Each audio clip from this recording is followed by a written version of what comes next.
আসি top filter নিয়ে। Top filter আপনারা দেখতেই পাচ্ছেন এখানে কত ওয়াটার রয়েছে সবাই একটা।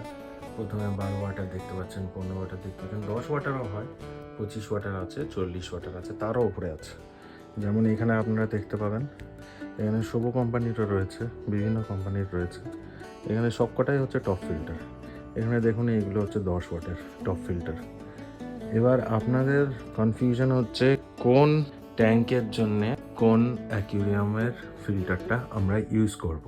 এখানে টপ ফিল্টার রয়েছে তো এত ওয়াটের, এখানে 25 ওয়াটার রয়েছে, 40 ওয়াটার রয়েছে, এখানে 15 ওয়াটের রয়েছে, এখানে 12 ওয়াটের রয়েছে। তাহলে আমরা কত ওয়াটের টপ ফিল্টার ইউজ করব যাতে আমার জল ক্লিয়ার হয়, এইগুলো জানার জন্যে আজকের পর্বে পুরো বিস্তারিতভাবে আমি আপনাদের সবাইকে বলে দেবো যে কোনটা আপনারা ইউজ করবেন আপনার ট্যাঙ্কের জন্য।